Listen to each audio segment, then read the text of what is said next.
Greetings, greetings, greetings. It's so good to see you. My name is Michael Chikwulilwa of the clan Mulungo Munsanje. And I'd like to welcome you to this talk. Thank you for tuning in. This is part of my Be Better, Do Better System series.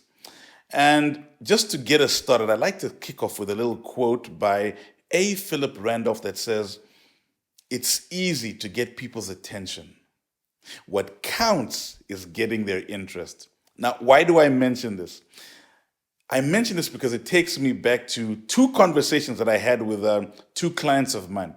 The first one was complaining about the fact that he had this brilliant idea that he knew was going to take the company forward. However, he wasn't able to articulate it well enough to convince his boss, his superior, to basically adopt or to even back up the idea. The other conversation was another client of mine, and she kept complaining about how whenever she would go into board meetings, she was not able to convince the people in the meeting to take her seriously. She felt as though she was just there as a placeholder, and no matter whatever she would suggest or try to bring forward, it wouldn't get her anywhere. And she was asking me, what do I need to do in order to become more convincing?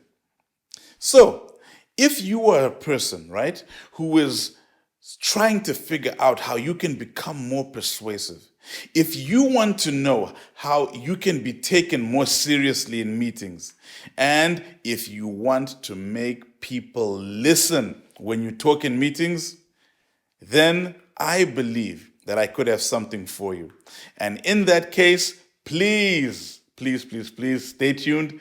Don't go anywhere. I'll see you in a little bit. My name is Michael Chikwulilwa, and I am a business optimization consultant. Together, let us be better so that we can do better. Welcome back, welcome back. Thank you for sticking around. Let's jump right into it. When it comes to speaking to an audience, one of the things that we tend to forget is that, as speakers, is that it's not about us. It is always about the audience. You might think that you have a brilliant message, a brilliant topic, a brilliant presentation that the world needs to hear. But because of that thinking that you sometimes have, you tend to forget that you need to cater this speech to your audience. They come first. It's not about you, it's about your audience. And with any audience, there are always three questions that they're asking themselves. The very first question is, why should I listen?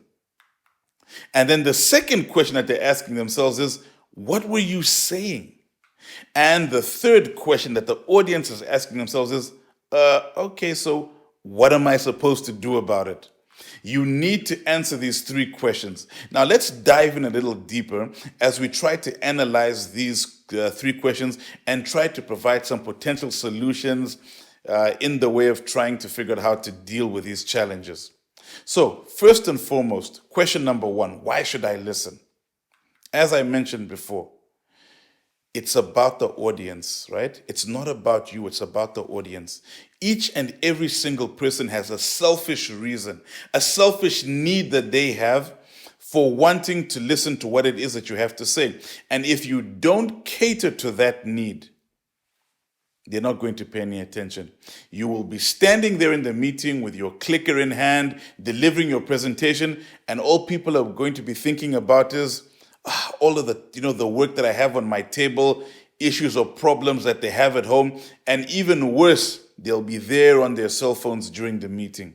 So whenever you prepare or deliver a presentation, your presentation must speak to the selfish needs that exist within your audience. Now, some very simple examples could be money or time or even productivity. In other words, how will your presentation make the company more money? How is the information that you are going to share to the company going to save them more time? How is it going to boost productivity? If your presentation tackles issues and questions such as these, as an example, you are going to pique the interest and the ears of the people that are going to be listening to you delivering your presentation. So it's very, very, very important. It's not about you, it's about the audience. Let's look at question number 2. Question number 2 was, what were you saying? One of the biggest pitfalls of many speakers is that the speech has got no structure, it's got no flow, it's so long, so boring, so long-winded, that by the time you are at the end of your presentation, this is what your audience looks like. They're totally dazed and confused. They can't even really make out what it was that you were really trying to say. Therefore, every presentation that you deliver must have a main message. And if you haven't guessed it already, the main message of the presentation that I'm delivering to you guys is what? It's not about you, it's about your audience. And the main message that you deliver must be able to be broken down into 3 subsections, 3 components. If it takes more than 3 summary points, main points, to express your main message, then it means that your main message is too big, right? It's you haven't broken it down finely enough. It's too complicated. The audience won't understand. Question number 3. What am I supposed to do about it? This is another very big pitfall of most speakers. Now that you're done delivering this presentation, what do you expect people to do with this information? If you do not have a call to action at the end of your presentation, you have wasted each and every single person in that meeting's time. You need to be so focused within your message that you guide the audience towards the objective, the motive that you have for delivering and presenting this presentation. You must have a call to action. So, with that being said, now that we are about to conclude this presentation, let's just wrap things up very quickly. So first and foremost, when I started off this presentation, I started off with a catchphrase. I described a situation that potentially related to you in being ineffective when you're standing in front of people and you want to deliver a presentation. So I spoke to your particular interest, and that's why you decided to listen. Second of all, I had a main message that I've been repeating throughout this presentation, which is what?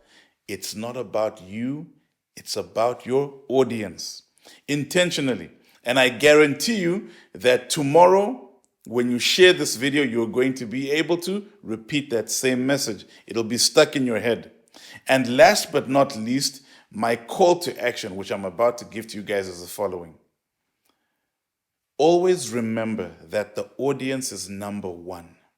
What I want you to do from now on is this.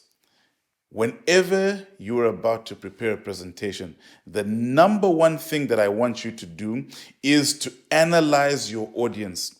Write down a list of what are their fears, what are their hopes, what are their aspirations, what are the motives of this audience, so that when you start putting your presentation together, you are going to speak to their own selfish needs. It's very important.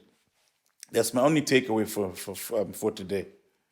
And coming back again to the main message, which I'm drilling into you guys, what is it? It's not about you, it's about your audience. So with that being said, this is just one of a series of videos that I'll be doing, which are part of my Be Better, Do Better system. And I look forward to seeing you in the next presentation. Please share, please like, please subscribe. I'll see you again, guys. This is Michael Chikulilwa of the Clan Mulungu Munsanje signing out. Cheers.